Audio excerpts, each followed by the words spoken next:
Olá,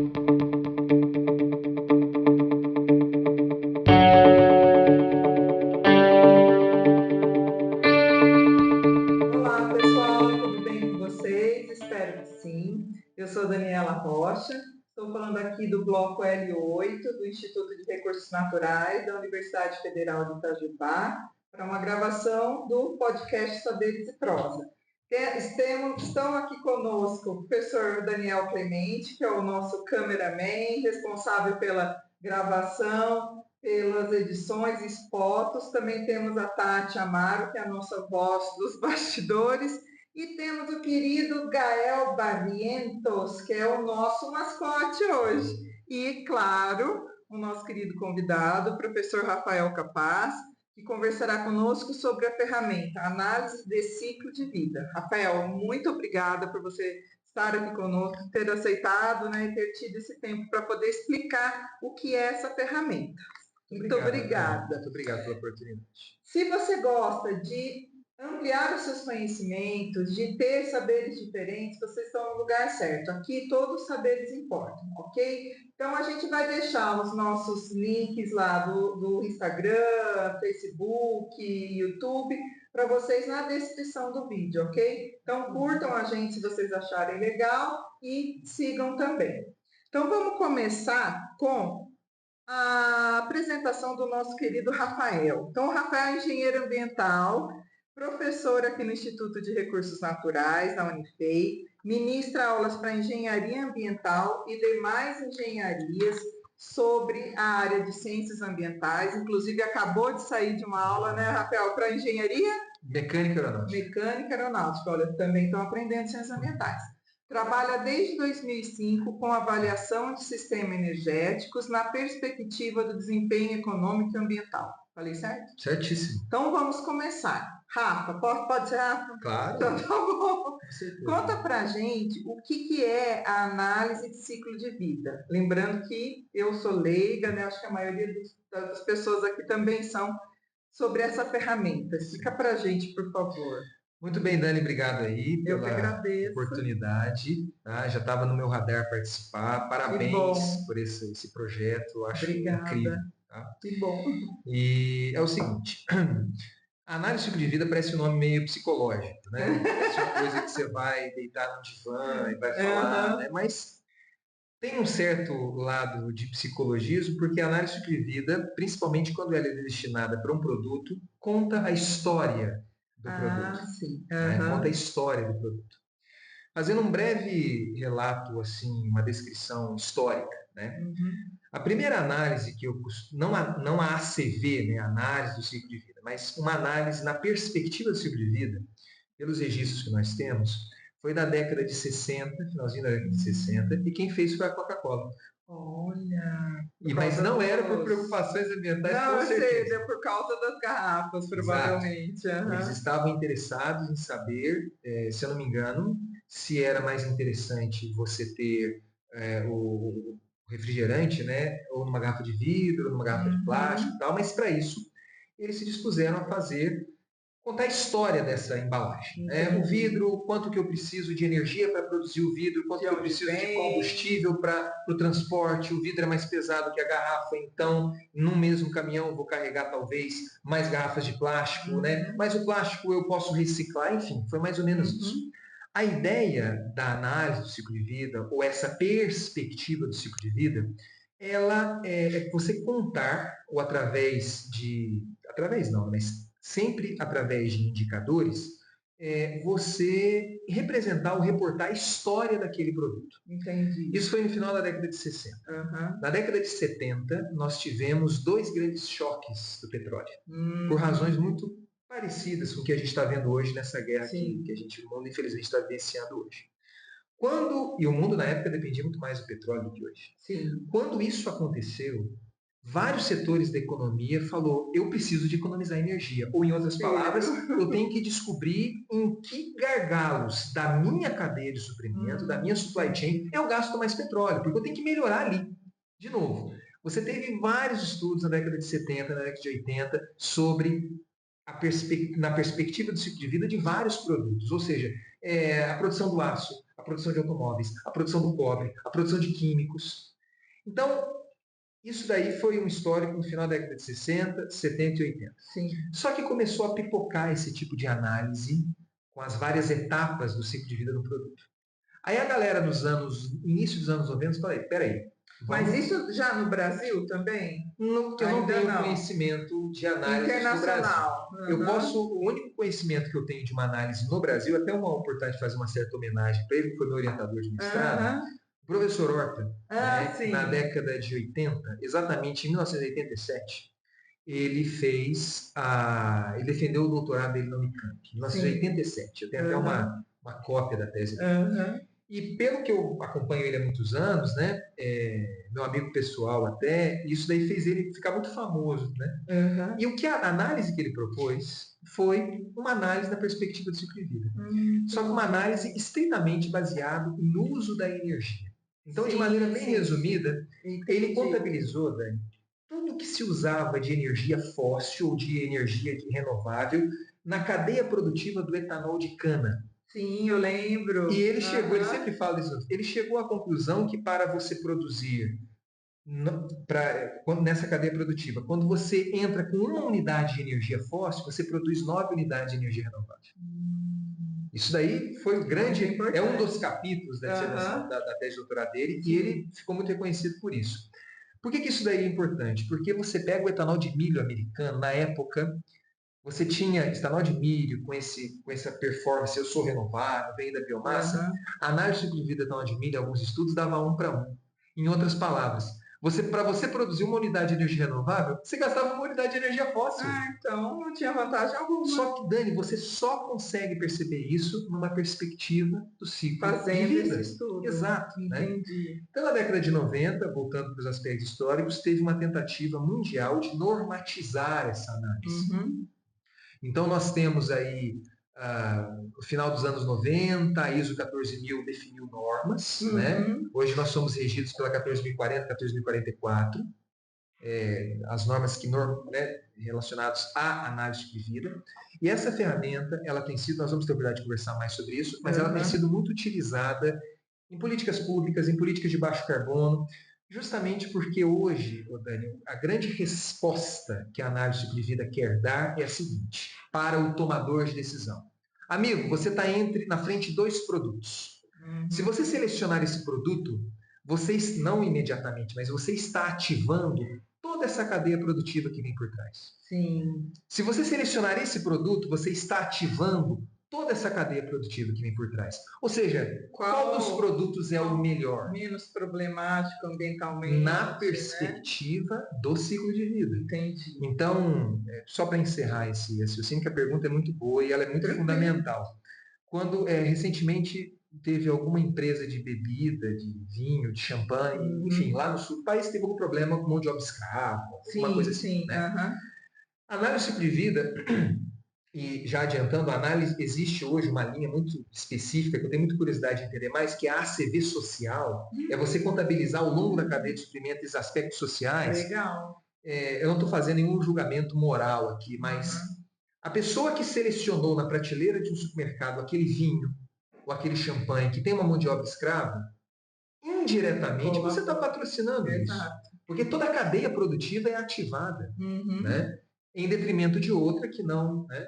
Então, essa preocupação ao longo da supply chain, como o pessoal gosta de falar, da cadeia de suprimento. Supply chain é cadeia de suprimento. Gente, a supply chain eu não sabia, hein? Vou começar a falar. Na cadeia de suprimento, é justamente isso. Você tem, de novo, 2 produtos, é muito didático, 2 produtos na sua frente. Quando você escolhe um em detrimento de outro, você ativa toda essa cadeia. E tem uma questão até ética, né? Até que ponto que, entre muitas aspas, essa culpa, essa carga ambiental é a sua responsabilidade também. Né? Com certeza. Então, eu tenho várias histórias específicas, assim, eu me lembro que... Se vou deixar, eu vou falando. Não, pode falar, pode falar. Eu tive a oportunidade de, em 2017, fazer o meu doutorado na Holanda. E no finalzinho Holanda é um país maravilhoso, 14 milhões de habitantes, país pequeno, a população da região metropolitana de São Paulo. Nossa, nunca imaginei. É bem pequeno, 14, 16 milhões de habitantes, é muito pequeno.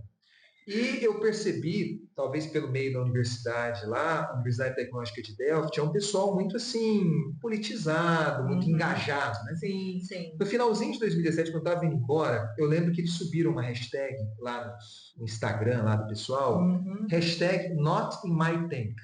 No meu tanque, não. O que significa isso? A academia já sabia disso há muito tempo. Mas a Europa, ela tem um dos combustíveis alternativos que eles usam para substituir o combustível fóssil é o biodiesel. E o biodiesel é feito de óleo vegetal. E eles importavam muito óleo de palma produzido da Malásia e da Tailândia para produzir. Uma devastação gigantesca. E o óleo de palma, agora nem tanto, mas naquela época ou antes, comprovadamente, ele era produzido a partir do desmatamento de grande floresta nativa. Sim, em termos de carbono, o solo lá é de turfa, então emitia muito.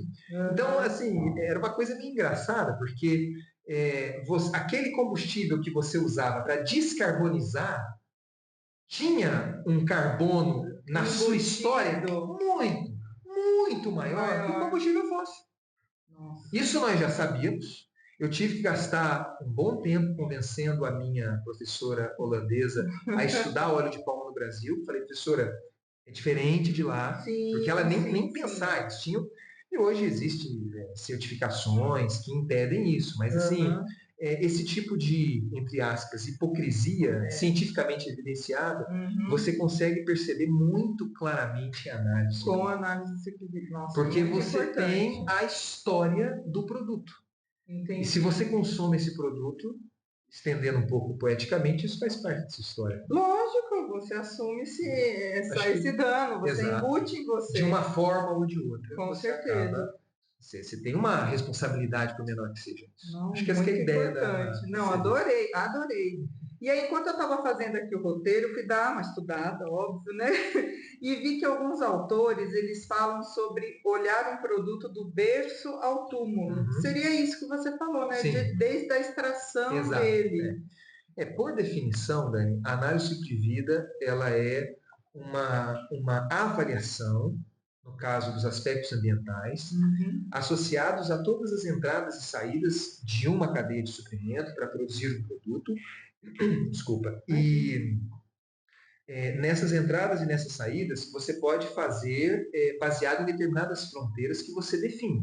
Exemplo, eu posso fazer uma ACV dessa caneca, por exemplo, aqui, considerando até, eu sou o produtor da caneca. Eu não estou interessado nos impactos da porta da minha usina, da porta da minha fábrica para frente. É desde a extração até a minha usina. É o que nós chamamos do berço ao portão, ou o termo que usa na norma, cradle to gate, do berço ao portão. Aspectos de logística, eu não tenho responsabilidade. Que seria transporte, distribuição, e muito menos o aspecto do uso. Né? Agora, dependendo do foco, do estudo, você pode fazer a ACV completa, é isso que você falou, é do berço ao túmulo. Ou seja, é desde a produção da matéria-prima para produzir o alumínio, nem sabe de onde vem a logística, a distribuição e o uso. O destino final, o descarte. Né? Mas esse termo que é muito utilizado, do berço ao túmulo, do berço ao portão, ele indica fronteiras. Entendi. Então, assim, uma das regras de ouro da ACV é tome muito cuidado ao comparar estudos diferentes de um mesmo produto. Porque eu posso fazer um estudo que tem uma determinada fronteira e você pode fazer um estudo que tem outra fronteira. E com indicadores diferentes. Com indicadores diferentes. Nós, ao longo da conversa, a gente vai falar, mas com bases de dados diferentes. Então tem que tomar muito cuidado. E numa ACV, a boa ACV, essas escolhas, e são escolhas metodológicas, tá? Não é certo ou errado, são escolhas. Essas escolhas, elas são de quem faz, é do acevista. Então o acevista define. E ele vai deixar claro qual foi a conduta dele. No setor de biocombustíveis, transparência. No setor de combustíveis, o termo que a gente usa é do poço de petróleo, à roda. Do well to wheel. Né? Do poço à roda. Ou seja, do poço até o uso, a queima do combustível no veículo, por exemplo. Né? Mas é uma questão de fronteira, esse tipo de... Mas eu achei interessante, porque eu nunca tinha pensado, assim, quando falou do berço ao túmulo, eu já pensei em todo aquele sistema, até fechar o ciclo mesmo. Mas não, pode ser como você falou, da usina. Ele vai trabalhar dentro daquele limite Daquele dele. limite. Porque dali para lá vai ser outra empresa que Outra vai empresa fazer. que vai fazer com as fronteiras Entendi. dele, assim por Exato, diante. muito legal. Né? E aí essa ferramenta ela tem algumas etapas, né? Quais seriam essas principais etapas para a Tá. gente poder Ô, entender? Dani, pela norma 14.040 e 14.044, são 4 etapas. Tá? E a norma, como toda norma ISO, né, ela é muito assim, ela normatiza, ela põe regra no jogo, só que ela é muito abrangente. E isso pode permitir, Aham. metodologicamente inclusive, você dar uma mexida nos dados, né? Mexida, Mas tá? assim, quando a sua análise, você deixar bem claro as regras que você seguiu, beleza. Né? É um Sim, critério sim. metodológico. Aham. Quais são as etapas? Primeiro, primeira etapa. Que pergunta que você quer responder? É a etapa de Entendi. escopo. Qual é o que Qual que é você o está objetivo? querendo? Então, assim, você fazer uma ACV, não está escrito isso na norma, mas é meio que intuitivo que pelo menos tem que ser de 2 produtos. Um produto de base, porque o seu produto, sei lá, a pegada de carbono vai dar 10. Tá, e daí? E daí? 10, o que eu faço com isso? Você tem que Entendi. pelo menos Até ia comparar. falar o que seriam esses dados, né? Você tem que comparar com talvez o produto que você queira substituir e o produto, Ah, um tá. baseline, né, o produto convencional com o seu produto alternativo. Mas pelo menos tem que ser Entendi. 2 produtos para você ter uma comparação. Eu nunca tinha pensado. É. Eu não, é que eu pensei mais na ideia de simplesmente saber qual seria a pegada desse Tá, produto. mas a pegada deu 20, e aí? Mas aí comparado com o É, quê? exato. Entendi. A Muito, norma não fala isso, nunca mas tinha isso é pensado. meio intuitivo. Então, Aham. que pergunta que você quer responder? E assim, pode ser uma coisa meio, talvez geral isso, mas isso que vai reger a sua análise. Entendi. Isso daí que vai, acho que, não sei se vale a pena entrar nesses detalhes, mas isso que vai definir suas fronteiras, isso que vai definir a sua unidade funcional, isso que vai definir tudo, Não, é muito interessante, sabe? porque aí às vezes a gente pega, a análise de ciclo de vida desse produto tal, tá diferente de um que é parecido com ele. Não, porque foram usadas É, fronteiras diferentes, eu vou dar um tal. exemplo de uma aluna, uma excelente aluna que eu orientei há um tempo atrás em engenharia hídrica. Aham. Nós fizemos a pegada de carbono, ou seja, as emissões de gases de efeito estufa ao longo do ciclo de vida, de 4 dietas. Uma dieta baseada em carne animal, bovina, Olha. uma dieta carne de porco, frango e PTS, proteína de Aham, soja. Só aham. faltou peixe, mas os dados não estavam bons. Eu Tá, queria muito, e ficou bem muito legal, colocado. né? Aham.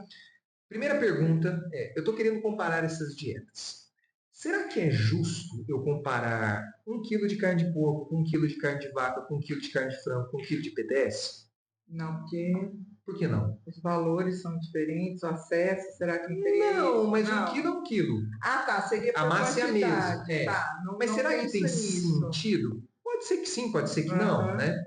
Só que se você for um pouquinho mais além, para que serve a dieta baseado nessas? O que diferencia, ou em outras palavras, qual que é a função de uma carne bovina, ou de frango, ou de PTS numa dieta? Fornecer proteína. Proteína, aham. Então, a nossa análise foi toda baseada em grama de proteína disponibilizada. Ah, entendi. E isso interfere no resultado final. Por quê?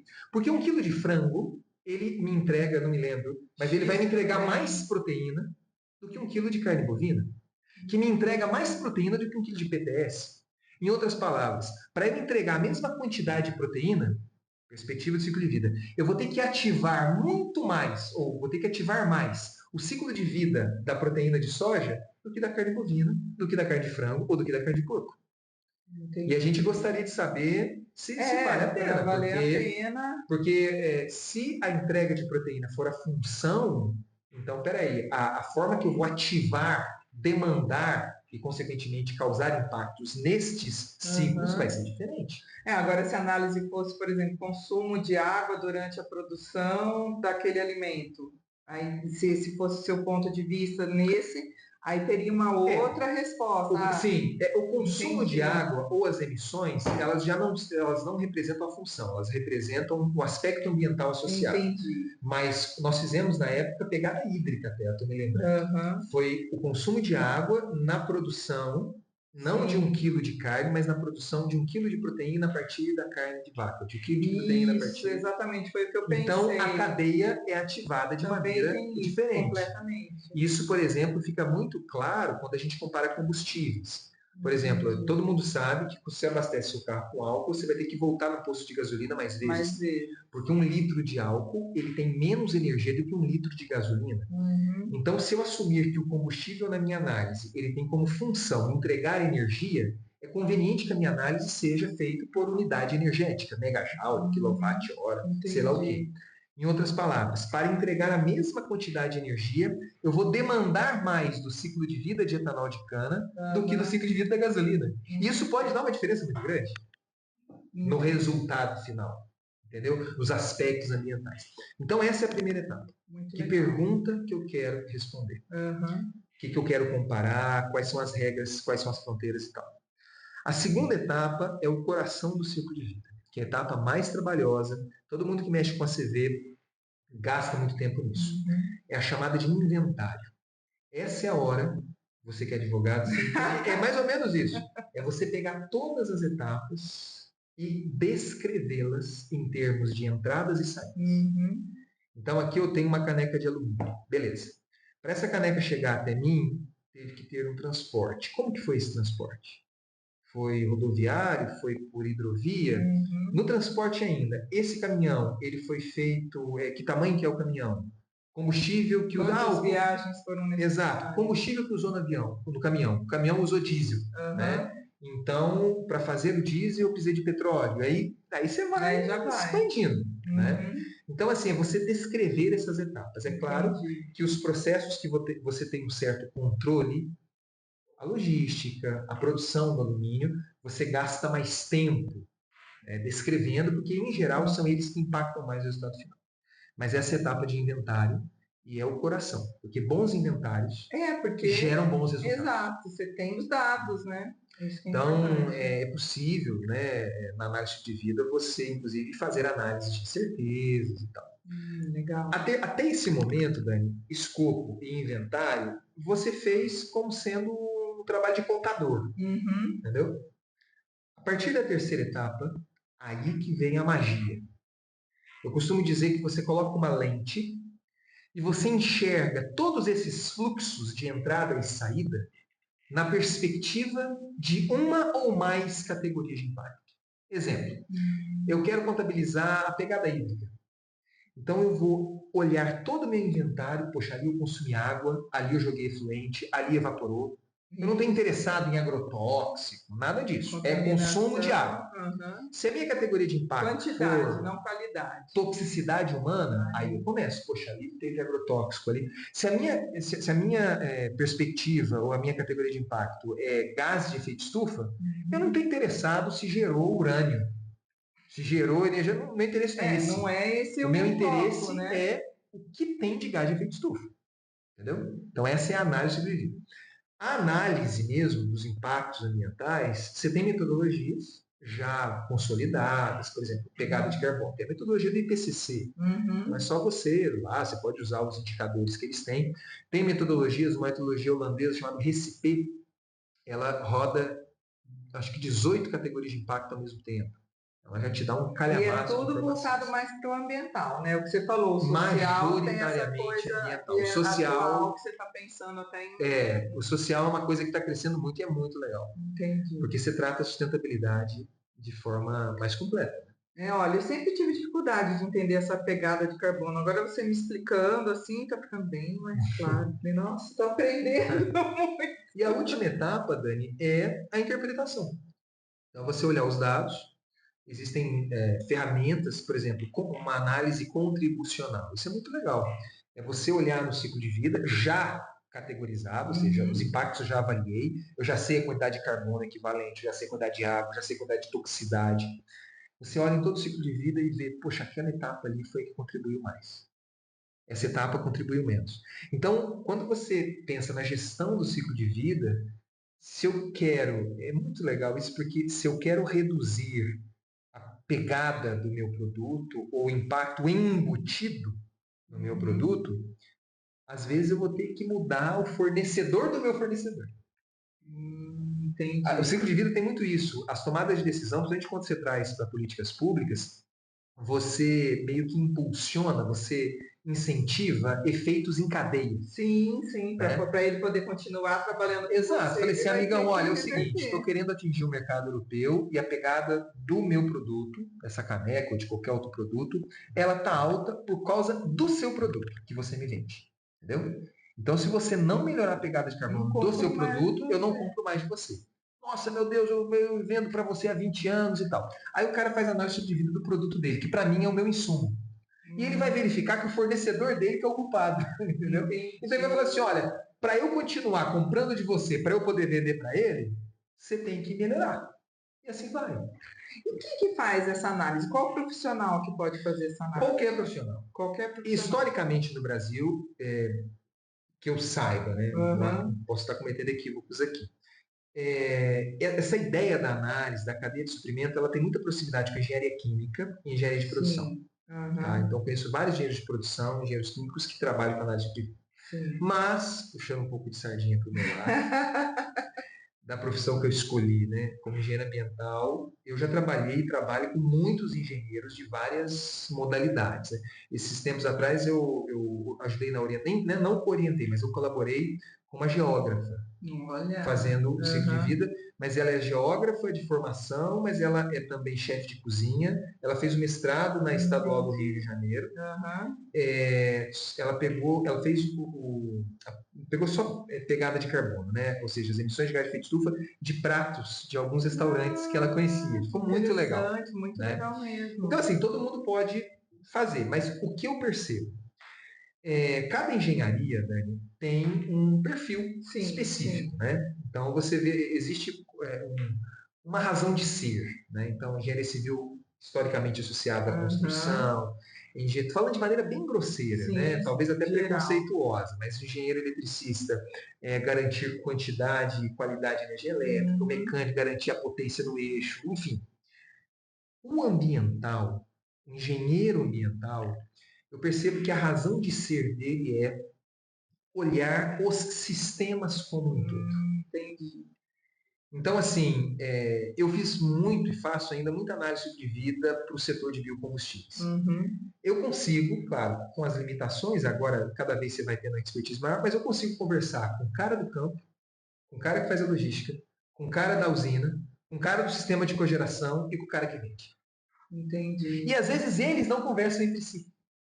Porque o cara que tá da planta de cogeração, ele está preocupado com a caldeira, com o ciclo dele ali. Ele não está nem aí, ele nem precisa estar Nem da lembra, quantidade de né? fertilizante que vai Aham. usar naquela cana, naquele bagaço que vai queimar na caldeira.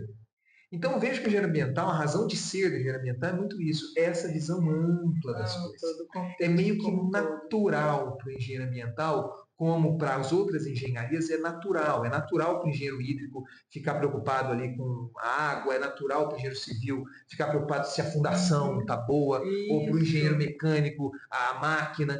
O engenheiro ambiental é natural para ele ter essa visão mais abrangente. Mais ou menos. Então, o que eu percebo, né?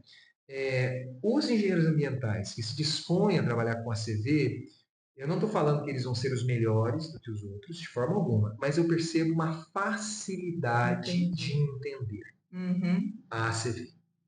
Ele consegue capturar, ele é mais sensível a Isso que eu ia esses falar, tem mais impactos na sensibilidade. cadeia. Aham. Se você for para a parte social, inclusive, ele é mais sensível. Cara, mas esse produto aqui veio dali, que veio de cá, que veio dali, que emitiu lá embaixo. Então, E dá também até para fazer um estudo multidisciplinar com vários profissionais com também. certeza. Ficaria uma coisa bem Com interessante certeza. também, né? Para você montar inventários, eu tenho que recorrer, às vezes, a engenheiro do chão de fábrica, Aham. a engenheiro de planta, né? Os Muito engenheiros legal químicos, assim, isso. cara, e aí, como é que é? Só que aí, como eu sou ex-aluno da casa, e que tem, pelo menos, eu acho que ainda tem, né, uma boa formação da engenharia básica, Aham. a gente consegue conversar com o engenheiro mecânico Entendi. da planta de utilidades. Não, aqui entra o vapor, sai em tal pressão, tal temperatura, sai. Aham. Você tem uma noção. Não é uma coisa, Entendi. nossa, você tem uma É que você tem noção. a base, A né? base. Você Entendi. consegue entender e eventualmente até dar um espetáculo, Aí entendeu? o pessoal vai saber que tem que ter a base, senão não vai conseguir. O pessoal reclama, Isso né? é Pra muito. que Não, isso? Para isso, Dá uma gente, diferença. tem que ter a E base. eu percebo isso, eu dou aula para. Já dei vários cursos de ACV para vários tipos diferentes de público. E isso, Uhum. para mim, assim, é claro.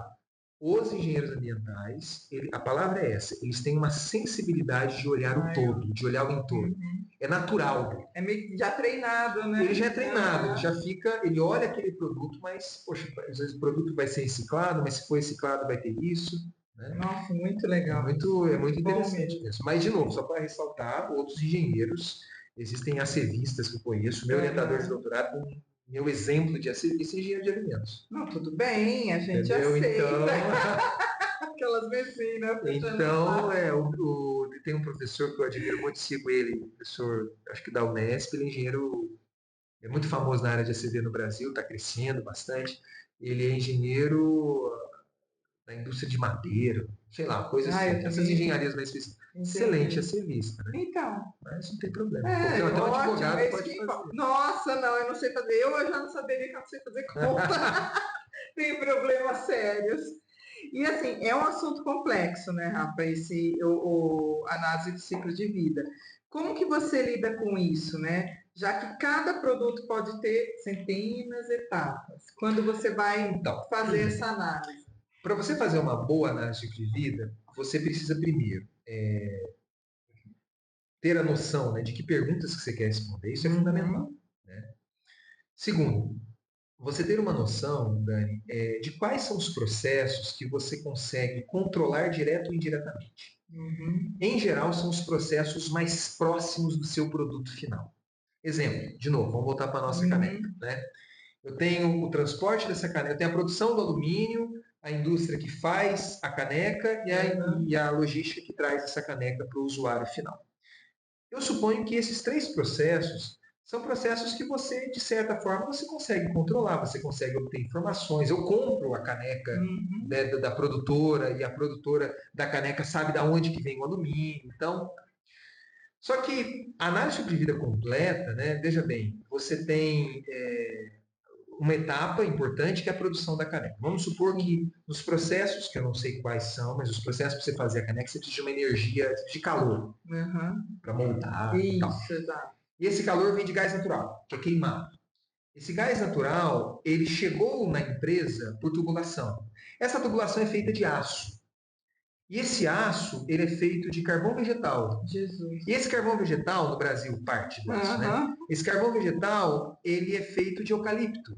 E para plantar esse eucalipto, você usou fertilizante nitrogenado. E esse fertilizante nitrogenado veio da Rússia. Não, Então, assim, se você. É humanamente impossível fazer uma análise de vida completa, entendi. considerando desde os fluxos que saem da natureza até os fluxos que voltam para a natureza na forma de Uhum. emissões. Então, o que, em geral, nós fazemos na prática? Você seleciona as etapas que você tem esse controle e essas etapas do background, Uhum. né, você corre atrás de base de dados. Ah, Então, aqui entendi. nós temos softwares com base de dados, uma que eu trabalho com o pessoal da graduação, da pós, uma versão até um pouco antiga, um software Coinvent. Eu vou falar porque é bem conhecido no mundo da CV. A gente tem no software a descrição de 16 mil produtos. Estava dando aula esses dias para o pessoal da pós. A gente abriu lá. Eu tenho a descrição da produção de cevada no norte do Completo. Canadá. Completa. Uhum. Completa. Entendi. Com todos os links. 16 Entendeu? mil. Mas nós temos, já fazendo uma propaganda, uma certa iniciativa extremamente louvável do SICV Brasil. Siquim. SICV é Sistema de Inventário de Ciclo de Vida do Brasil. Uhum. É uma Legal. plataforma gratuita. Olha, Depois eu mas posso te passar o link. passa assim que a gente Você coloca, né? consegue baixar essas bases de dados. É claro, bem restrita, sei lá, deve ter Eu aí vou até uns anotar. 20 produtos, alguma coisa assim. Só que esses produtos, eles são abastecidos, descritos pela Embrapa, Petrobras, eu não Hum, sei se está lá, mas tem produtos assim, validados, né? Com ciclos de vida validados. E existe um esforço para você ter muito produtos em grande. condições brasileiras. De modo que você possa fazer a caracterização em condições brasileiras. E isso é legal também de falar o quão é trabalhoso fazer um sistema desse, Sim, para você poder dar um sim, acesso gratuito, né? Então, sim. para a gente poder É valorizar isso muito também. trabalhoso, né? É muito trabalhoso. Valorizar Olha, o isso. meu doutorado foi na área de biocombustíveis de aviação. Eu Uhum. trabalhei com 14 rotas de produção. Cada rota com várias etapas. Eu me baseei em muitos dados de literatura. Rotas de produção. Rotas de produção do combustível de soja, do combustível de cana, né? Tá, Então, na soja você tem a etapa agrícola, de extração do óleo, da produção do combustível, transporte. Eu procurei me basear em outros trabalhos de ciclo de vida, mas eu valorizei aqueles trabalhos que tinham dados primários. Sim. Então é o cara lá que mediu, ele foi a campo mesmo. Exatamente. Então, olha, para descrever essas rotas, é difícil porque eu fazia um e aí fazia o artigo, fazia outro. Eu acho que 8 meses, 10 meses, um ano. Então. Né? Teve empresas... Uma rota. Não, várias. Várias todas elas. tá. Mas me baseando em dados, né? Porque você tem que ler, você tem que validar, você tem que... eu lembro que a gente estava na Holanda até, a gente teve que assinar um acordo de confidencialidade com uma empresa que produziu eucalipto no sul do Brasil.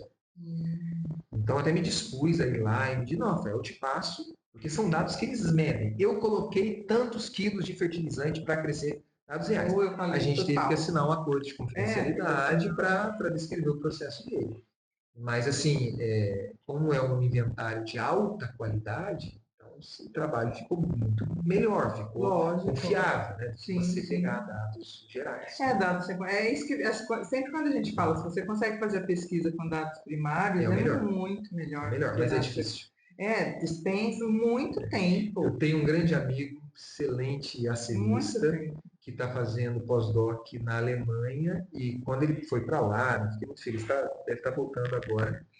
Eu me lembro que ele comentou, não, eu estou aqui na empresa e os inventários que eu preciso, pelo projeto deles, as empresas que produzem os produtos me dão os dados. No projeto, né? No contexto do projeto. Eu falei, cara, isso daí é o sonho de qualquer cientista. Porque é o sonho de trabalho. Você tem os dados de altíssimo nível, reais, na mão. E você acha que essa dificuldade desses dados aqui no Brasil se dá mais por quê? Eu acho que muitas empresas elas não têm esse interesse, e não está errado, não. Essa cultura de tabelar essa cadeia de sofrimento, entendeu? Nós temos... Mas seria muito importante se tivesse. Seria se elas tivessem, porque isso dá trabalho para elas também. Se elas tivessem interesse em divulgar o seu produto, de fazer uma análise de vida do seu produto, enfim. E se a gente estivesse pensando no aspecto ambiental, assim, para poder realmente verificar o impacto desse produto nesse contexto do ciclo de vida dele, não interferiria muito? Dani, depende de quem faz o ciclo de vida.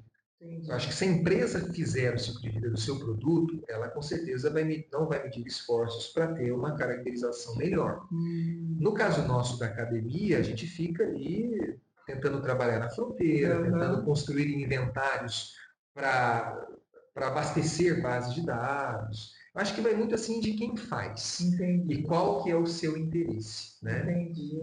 Nós vamos ter, eu acho que em algum momento a gente vai acabar falando das políticas de baixo carbono. Sim. Mas eu vou aproveitar o gancho e já vou falar, se puder, se a gente pode, eu estou até vendo aqui o que a gente já falou. As políticas de baixo carbono hoje são políticas internacionais. Você tem nos Estados Unidos você tem uma política específica da Califórnia. Você tem a política brasileira, você tem a política europeia, acho que no Japão tem também. Mas as políticas de baixo carbono são formas de você incentivar o uso de produtos que comprovadamente garantem uma redução de emissões ao longo do seu ciclo de vida. Então, políticas de baixo carbono e ACV é de mão dada. Entendi. Entendeu? De mão dada. A política de baixo carbono brasileira, que é muito elogiada até, é a chamada Renovabio. E a política de baixo carbono, na verdade, é uma política de baixo carbono, mas é uma política, no fundo, para incentivar o uso de biocombustíveis, principalmente. Né? E ela é baseada na ACV. Existe uma calculadora específica chamada de RenovaCalc. RenovaCalc, para você preencher essa calculadora, e quem preenche é o cara que produz o biocombustível. É interessante porque quando você preenche essa calculadora, você descreve o seu processo produtivo e você tem que descrever também o processo agrícola, que entregou para você a cana ou que entregou para você a soja, ou o óleo de soja que seja. Entendi. Se você não tem a descrição desse processo, você é obrigado a assumir um valor default, um valor coringa. Uhum. E esse valor coringa, pelo menos da última vez que eu me lembro da política, ele é penalizado. Ou seja, são os valores, são valores maiores. Entendi. Isso significa o quê? Eu tenho que dar um jeito de conhecer os dados dos meus fornecedores. De modo que eu use os dados dos meus fornecedores para eu não ter que recorrer a esses valores default, esses valores. Para não dar um valor ruim para o meu próprio Exato, produto. entendi. Então, essa que é a ideia, o ciclo de vida é um produto, mas a perspectiva, ela ultrapassa os limites da sua empresa. Acaba também trazendo os outros para que façam isso. Exatamente, é o que nós falamos anteriormente. Então, assim, hoje, especificamente no contexto da RenovaBio, por que é interessante eu ter um combustível líquido com baixo carbono, com uma baixa intensidade de carbono? Porque quando eu comparo a pegada de carbono do meu combustível e comparo a pegada de carbono do meu combustível com o combustível fóssil que ele pretende substituir, etanol substitui gasolina, biodiesel substitui diesel, eu vou ter um delta, né, uma diferença. O combustível fóssil emite isso, o meu combustível emite isso. Esse delta de carbono, ou seja, esse carbono evitado, eu posso transformá-lo em crédito. E eu comercializo esse crédito na Bolsa de Valores. Então é interessante porque isso é uma forma muito inteligente até de você olha, eu vou melhorar o meu processo. Eu vou controlar a pegada de carbono dos meus fornecedores e vou gastar dinheiro com isso, obviamente, porque eu consigo transformar esse benefício ambiental em créditos que podem ser comercializados. E no caso da política RenovaBio, eu tenho quem compra esses créditos, que são os distribuidores de combustível. Entendeu? Eles são obrigados a comprar. Então, eu tenho um incentivo, eu vou melhorar o meu produto. Que eu ia falar, tem incentivo, né? Um crédito de carbono, um CBIO, que é crédito de descarbonização, se eu não me engano, refere-se a 1 tonelada de carbono evitada. Né? Isso varia, eu não me lembro agora o valor. Nossa, muito interessante. O pessoal fala, ai, crédito de carbono, ai, amor, eu não consigo entender, mas assim, estou entendendo agora. A ideia é que você remunere, é muito legal isso, sabe? Como engenheiro ambiental, eu fico muito satisfeito da evolução mesmo, porque a gente não está falando de mudanças drásticas, de coisas. Eu estou falando que eu estou remunerando o benefício ambiental de um produto. Sim. Se o meu produto performa melhor, ele vai ganhar um crédito associado a isso. Se o meu produto performa pior, ele não vai ganhar esse crédito. E a análise de vida, ela permite que você resuma todos os benefícios ambientais da cadeia produtiva no seu produto. É o que no inglês a gente chama de embodied, é o embutido. É aquilo que nós falávamos no início. Ao selecionar aquele combustível, eu estou trazendo tudo que está embutido nele. Se esse é o desmatamento que eu fiz na Amazônia. Não consigo mais olhar as coisas do mesmo jeito, tudo traumatizado. Mas aí entra um ponto interessante. Como que você... Existe hoje muitos programas de rotulagem ambiental que já se baseiam no ciclo de vida. Sim. Né? Só que isso daí é uma outra parte, você que gosta de comunicação, a coisa até a gente pensar um trabalho em conjunto. Como que você reporta esses valores para o tomador de decisão? O tomador de decisão que eu falo não é o CEO da empresa. Não. É o carinha que vai no supermercado da esquina escolher. Então, isso daí tem uma necessidade de você passar a informação de maneira correta, né? E você ter a consciência ambiental do cara também em escolher aquilo, né? E essa consciência ambiental é nesse sentido, de você ver a cadeia como um todo. Eu tô falando, se você deixar isso, vai... Tô adorando. Você tem aqui na nossa cidade alguns automóveis de aplicativo elétrico. Eu não estou entrando no mérito de ser elétrico, de combustão interna. Esse não é o papo agora. Mas eu vejo em alguns aplicativos uma coisa muito interessante. Logo elétricos, né? Do lado do plug, onde que você abastece, está escrito 0 emissões de CO2.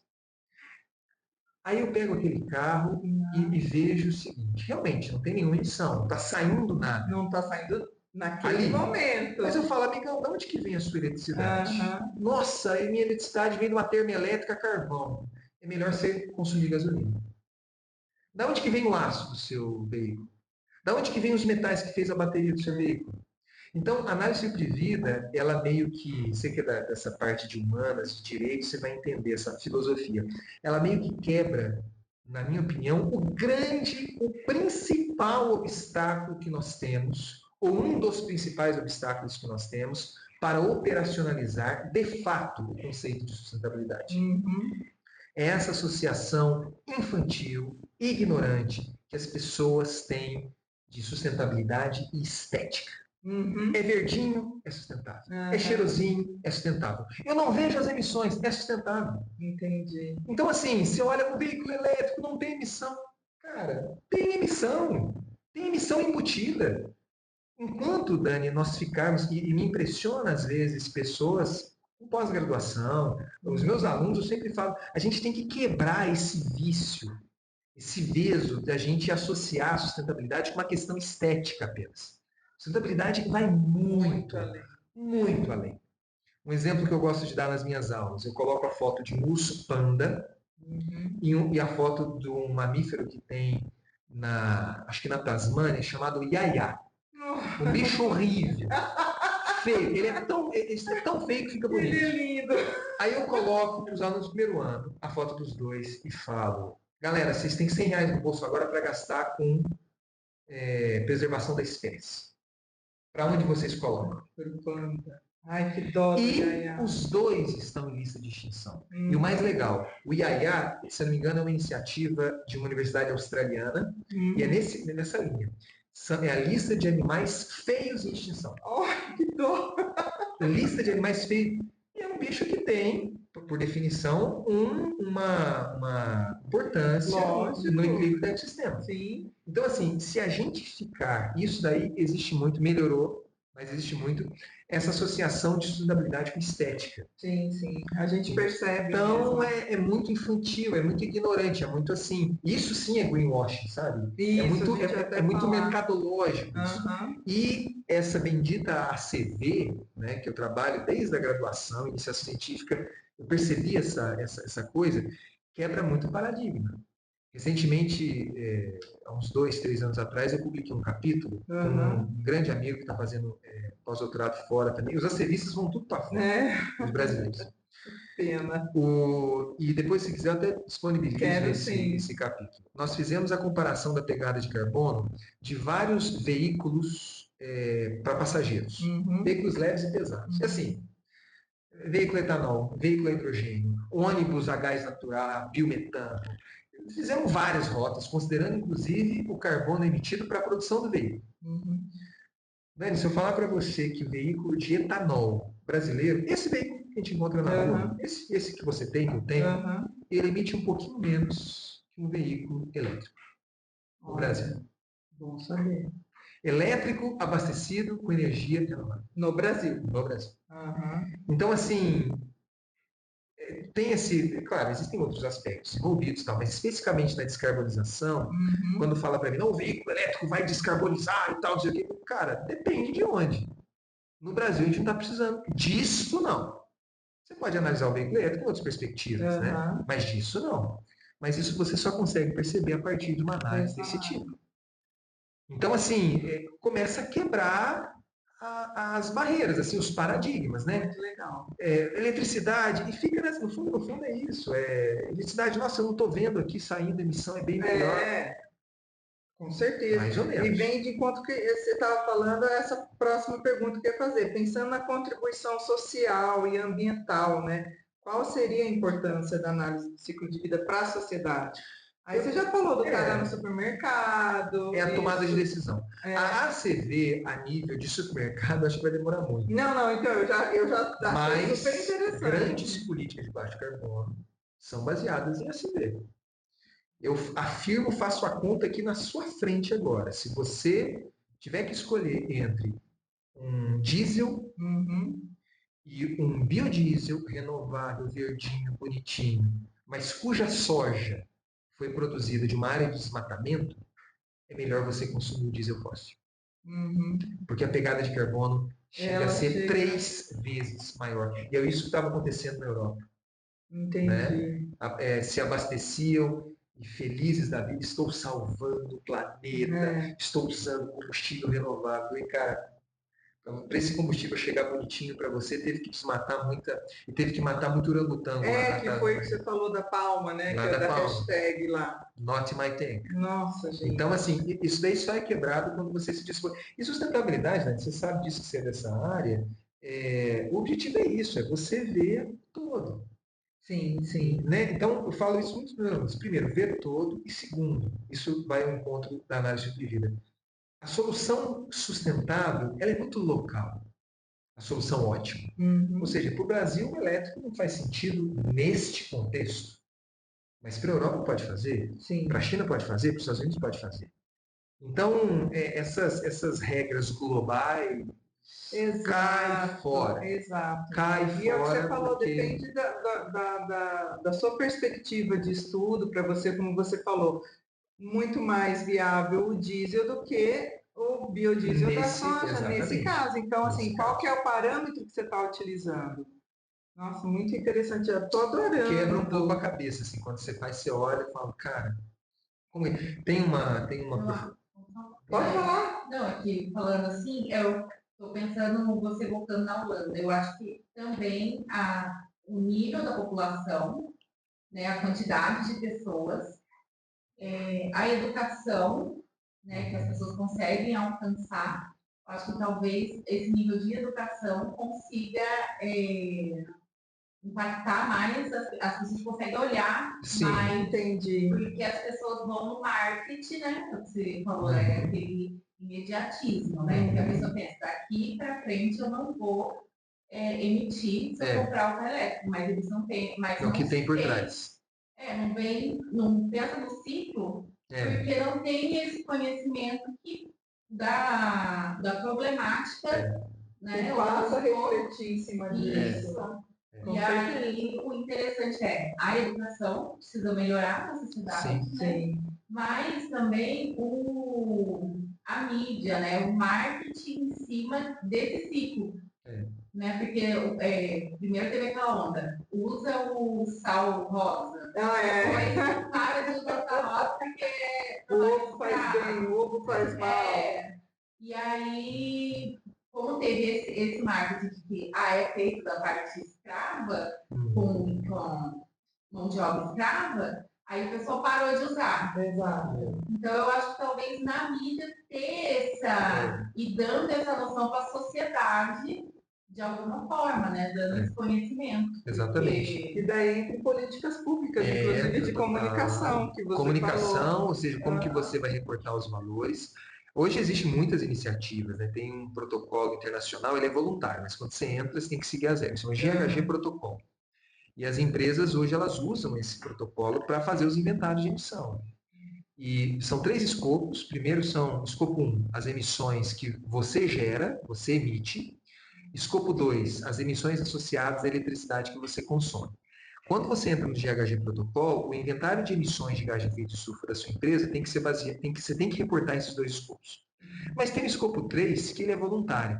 O escopo 3 é o escopo que analisa as emissões do ciclo de vida de todos os seus insumos. E o que a gente tem percebido, pelo menos que eu vejo nos gráficos, é que cada vez mais as empresas, mesmo sendo voluntário, elas têm aderido, ou seja, reportado também esse escopo 3. Então, existe sim esse interesse do mercado, né? Para você acessar certos mercados, você tem que ter uma boa nota e reportar todo o ciclo de vida. Não só as emissões diretas ou da eletricidade, mas todo o ciclo de vida. Educação, com certeza, é fundamental, né? É. Só que eu vejo o seguinte, educação é um termo muito, é opinião minha, educação é um termo muito abrangente. É, dou aula, como eu dou aula dessa disciplina de ciência do ambiente para quase todos os cursos de engenharia da universidade, você vê diferentes perfis, né? Então, eu dou aula dessa disciplina há 16 anos, né? E dá para fazer no gráfico como que os alunos, hoje existe uma nova geração e tal, mas na parte de consciência ambiental, perguntas que eu fazia há 16 anos atrás, hoje o pessoal já vem sabendo. Né? Então, assim, em 2010, 2011, 2013, eu falava, pessoal, o que vocês acham dessa afirmação? Temos que acabar com o efeito estufa. E a galera, não, isso mesmo, tem que acabar. Claro que não. O efeito estufa é um efeito natural. O problema é o agravamento. Coisas bem simples, né? Hoje, agora da aula que eu acabei de vir, o pessoal já tem essa ideia. Não, pessoal, o efeito estufa é efeito natural. Eles já têm esse... Só que ainda assim, são pessoas que têm uma consciência ambiental formada, ainda assim, na minha percepção, existe esse peso ainda muito grande dessa visão bem infantil da sustentabilidade. Eu diria mais, dessa visão bem simplista da sustentabilidade. Eu fico muito com medo, Dani, dessas associações diretas. É renovável, é bom. Não, não. Se você pegar a matriz energética da África, 70% é de energia renovável. Vai me dizer que a África é sustentável. 70% da energia ofertada na África vem de biomassa, de lenha. É renovável. Mas está bem distante de ser sustentável. Entendi. E muitas vezes em função de desmatamento. Com certeza. Então, assim, calma. Não é essas associações diretas que me incomodam muito. Né? É renovável, é sustentável. É verde, é sustentável. Isso daí me incomoda demais. E essas associações, essas soluções globais. Todo mundo tem que eletrificar. Não, cada um tem sua realidade. O Brasil tem a sua realidade, os Estados Unidos têm a sua e tal. Te incomodava e agora vai incomodar a gente também, porque a gente vai ficar sabendo. Já está sabendo, ficar pensando. Mas a gente tem... Não vou parar mais. Mas essa geração que você está vendo, pode ser que no futuro já venha com esse outro... Mas nós na academia, acho que a nossa missão é essa, é abrir o olho da galera, né? E propor as mudanças, porque as verdadeiras mudanças, elas acontecem quando você tem a convicção daquilo. Acredita naquilo, exato. Quando você acredita, não, é isso aqui, isso vai acontecer se eu fizer. Quando você acredita, eu acho que as coisas realmente acontecem. Né? Mas essa questão, só para fechar o raciocínio, e vai ao encontro dessa nossa conversa, eu vejo assim que essas associações diretas, ou a proposta de soluções globais, elas são muito requisitadas, nós temos uma tentação muito grande de apoiá-las, porque são soluções mais fáceis. É muito mais fácil. Você não faz isso, tem que fazer isso. Carro elétrico. A Europa está usando, a gente tem que usar também. Entendeu?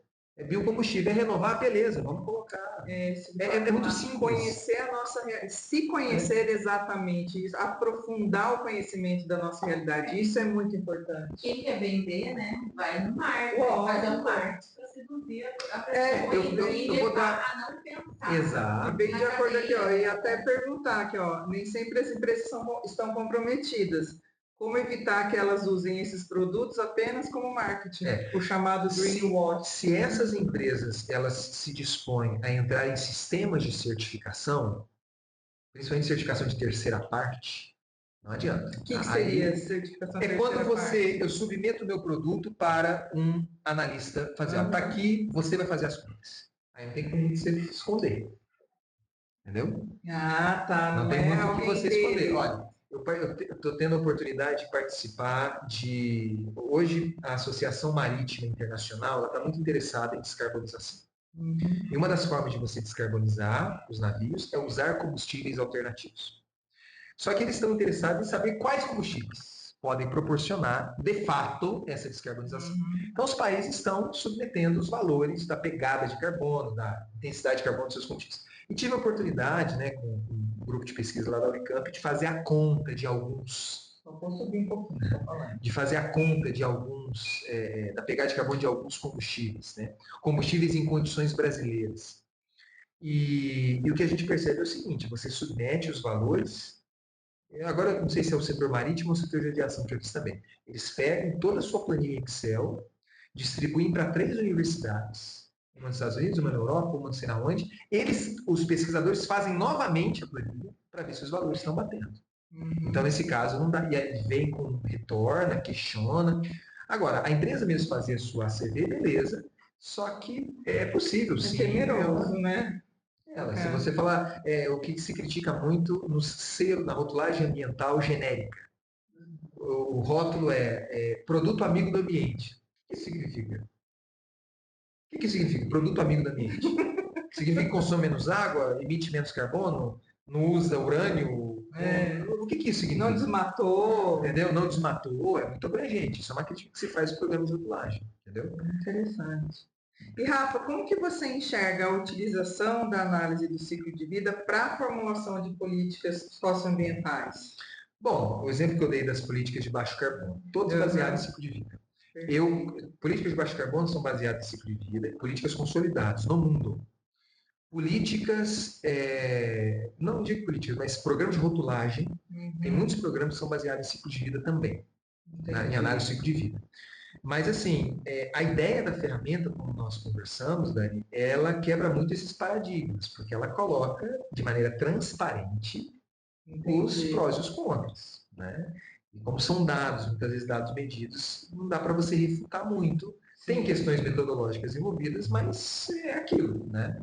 Eu me lembro que em uma das oportunidades que eu tive de fazer o cálculo da pegada de carbono de alguns combustíveis, estava dando um valor maior que a empresa queria, né? E aí me ligava e falou assim, professor, tá dando acima das nossas expectativas. Eu falei assim, olha, 2 mais 2 são 4. Não tem como, né? Muda o seu processo. Aí conseguimos chegar nas expectativas dele, mas por quê? Eles sugeriram que o transporte fosse de tal forma, com ferrovia, com energia. Aí, ok, mas 2 mais 2 são 4. Não tem que mudar. Não tem como você mudar. A pegada é essa, né? Exato. Valor, descrição transparente, do ciclo de vida. E o que você acha que falta para ser utilizada mais no Brasil a análise de ciclo de vida? Bom, eu vejo que a análise tem se popularizado muito. Muitas pessoas fazem análise, Dani, só que aí é uma opinião pessoal, né? Poucas pessoas têm essa sensibilidade da análise. Porque essas análises, em geral, são feitas em software. Então, eu brigo com os meus alunos assim, né? Quando eu ministro essa disciplina para graduação, a disciplina optativa, sempre enche muito. Estou com 35 alunos. Enche, assim, um dia de matrícula, enche. E eu ministro a disciplina para pós-graduação, que tem enchido cada vez mais, estou com 9 alunos agora. O que eu percebo? Quando os alunos vão para o computador, isso acontece em muitas disciplinas de modelagem. Eles querem ficar que nem macaquinhos, assim, né? Jogar lá e tal, sai os gráficos e acabou. Por isso que nas minhas disciplinas eu começo a modelagem no papel, processos mais simples, depois a gente vai para uma planilha eletrônica, e depois a gente vai para a modelagem. Eu vejo que às vezes a galera quer ir para a modelagem, para o software. Só para ter aquele resultado. E perde a sensibilidade do negócio. Cara, se eu mudar a fronteira aqui, se eu mudar a unidade funcional, se aquilo ali eu colocar em quilo ao invés de volume. Nossa, olha o inventário que eu estou acessando. Eu estou pegando um inventário global, poderia pegar um inventário brasileiro, poderia mudar isso, eu poderia mudar aquilo. Isso daí você fica com a mão calejada. Acho que às vezes falta essa disposição, e eu falo muito para os meus alunos isso, quando você pega uma análise, a primeira coisa que você tem que fazer, desenha ela no papel, você tem que ver. Você tem que ver aquele processozinho que está lá atrás, aquele mapinho lá atrás, que vai interferir no seu. Entendeu? Isso é muito importante. Então, a sugestão que eu dou é uma análise que tem se popularizado, mas o que eu percebo é o seguinte, e acontece com outras ferramentas de programação, né? A galera fica muito focado no software. Eles querem entender o software, mas eles não se dispõem a entender a análise que o software faz. Exato. Entendeu? Então, acho que esse que é um ponto para a gente melhorar. Muito legal, interessante. E aí, finalizando a minha parte, que depois teremos mais parte da Voz dos Bastidores, Dona Tati, se você pudesse dar uma dica prática para a gente, né, réis mortais, relacionada à avaliação do ciclo de vida, uma colaboração como cidadãs e cidadãos ativos, o que a gente poderia ajudar nisso? Bom, é uma pergunta bem complexa, capciosa, né? Mas todas as perguntas muito boas. Mas eu vejo assim, que lado do balcão que você está? Se você, por exemplo, é um consumidor, né? Então, talvez a análise de vida ela possa ser ela possa ser utilizada de uma forma diferente, né? Você pode verificar, por exemplo, se aquele produto ele tem uma rotulagem, ele tem uma certificação. Se você está do lado, se você é um produtor, e vamos ser bem sinceros, muitos processos, muitos produtos, né? Você quer atingir determinados mercados, que são regidos por determinadas certificações. Você tem que se dispor a fazer uma análise de vida. né? É uma coisa mais estratégica e claramente mercadológica. Então, assim, depende muito, Dani, de que lado do balcão que você está. Mas existe uma coisa comum a todas essas pessoas, ao produtor, ao consumidor, ao governo, à empresa, ao governo que exige numa política que a CV seja feita, ao estudante que vai fazer uma CV. Todos eles têm algo em comum: a disposição de enxergar a história daquele produto. Esse que é o ponto.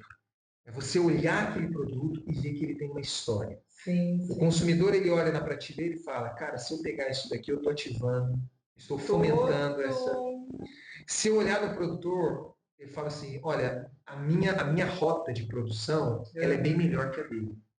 Eu vou fazer uma CV e usar dele como benchmark, mostrando que a minha rota ela é bem mais ambientalmente correta que a dele. Entendi. Entendeu? O governo, vamos promover uma descarbonização. Então, vamos favorecer produtos que emitam menos carbono. Coloca uma política e tudo baseado em ACV. Então, assim, todos do balcão, eles têm os seus interesses, extremamente justificáveis, moralmente aceitáveis. Só que existe uma coisa em comum: a disposição de você ver o todo. Essa que é a finesse da análise, sabe? Entendi. Você vê o todo. Você associar a carga ambiental num produtinho qualquer, numa pilhazinha, existe uma carga embutida nisso. E quando você compra aquela pilha, você traz essa carga. Quando você produz aquela pilha, você incentiva aquela carga, você promove aquela carga. Pilha, o descarte da pilha, e vem mais ainda. Nossa, agora eu tô perdida. Vou ficar pensando muito. E aí, Tati? É que agora surgiu uma ideia aqui, mas assim, como ir colocando isso aos poucos na mente da sociedade, né? E tem, você falou você tinha perguntado de políticas públicas, né? Isso. Não sei se é o governo que tem que ter, né, um site com essa lista e fazer um marketing para que as pessoas procurem, ou legal. As empresas que já promovem, né, que já buscam essa descarbonização, a diminuição, né? A carga ambiental. Isso. Se existe alguma associação que deveria disponibilizar para melhorar isso para a sociedade divulgar, divulgar, ter acesso, mas ter algum facilitado para a população ver. Assim, eu acho assim, a gente está no mercado numa realidade capitalista, né? Então nós percebemos que o benefício ambiental, eu nem estou falando de greenwashing, viu, Dani? Mas o benefício ambiental, eu falo isso para os meus alunos de engenharia, ele tem que obrigatoriamente, quer seja pela força de lei, entrar na tomada de decisão, entendeu? Antes, historicamente, as tomadas de decisão de engenharia se baseavam muito na viabilidade econômica. Hoje se baseiam na viabilidade ambiental também, quer seja pela força de lei, quer seja por uma genuína mudança de cultura da empresa. Entendeu? A empresa fala, não, eu quero ser ambientalmente correto, e assim por diante. Por exemplo, uma indústria de papel e celulose, ela tem que ter um excelente programa de reflorestamento, porque é a matéria-prima dela. Não é só para, não é bonitinho, entendeu? É a matéria-prima dela. Sim. É a árvore que faz o papel, né, por exemplo. Então eu acho o seguinte, de novo, né, tem várias formas de você ativar eu gosto muito de usar esse tema, a perspectiva do ciclo de vida. O mercado hoje eu percebo que isso daí está muito latente já, né? Você consegue acessar determinados mercados se você tiver uma nota ambiental, não é só nem descarbonização, mas se tiver uma nota ambiental, e aí você vai se dispor a fazer esse ciclo. Né? Esses dias eu fui procurado por uma empresa que faz cadeiras de escritório, para fazer um ciclo de vida uma cadeira de escritório. Achei estranho, eu perguntei por quê? Porque para entrar, não sabia disso, para entrar na licitação de um determinado governo, eles estão exigindo um selo ambiental. E o selo ambiental que a gente quer precisa de análise de tudo.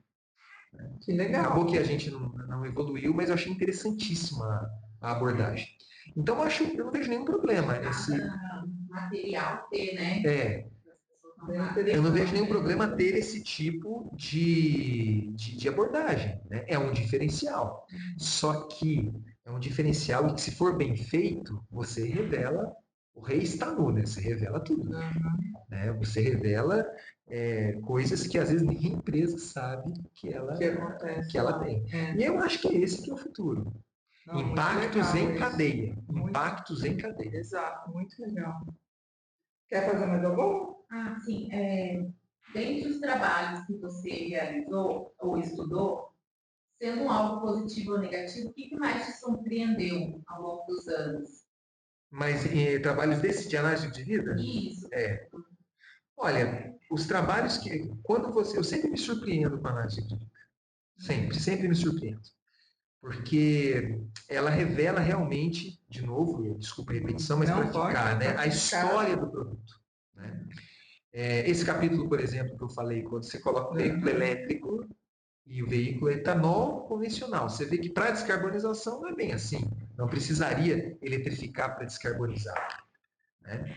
Recentemente, trabalhei com um estudante de doutorado na França, defendeu o doutorado agora, que ele estava estudando resina aniônica para fazer tratamento de efluentes, absorver arsênio, uma coisa assim. E ele é um processo super de bancada, novo, né, do bagaço de cana. Não posso falar porque ele já, a dissertação, a tese dele já está publicada, ele já é doutor, está feliz da vida lá na França. E nós comparamos esse trabalho com uma resina aniônica de origem fóssil. Acho que vinha do gás natural, não lembro qual que era a fonte, né, do plástico, não lembro. Né? Nós comparamos os dois, mas olha que interessante. Eu falei, cara, você está comparando um inventário de bancada com um inventário de uma indústria. O seu inventário é a nível de ml. O inventário da indústria é a nível de metro cúbico. Ou seja, o escalonamento disso gera muitas incertezas. Então, nós rodamos uma análise de incerteza. Né? E a análise de incerteza, de maneira bem geral, no ciclo de vida, para cada fluxo que você entra com o valor médio e desvio padrão. Só que se o seu inventário ele for de uma tecnologia não muito conhecida, maior é a incerteza. Né?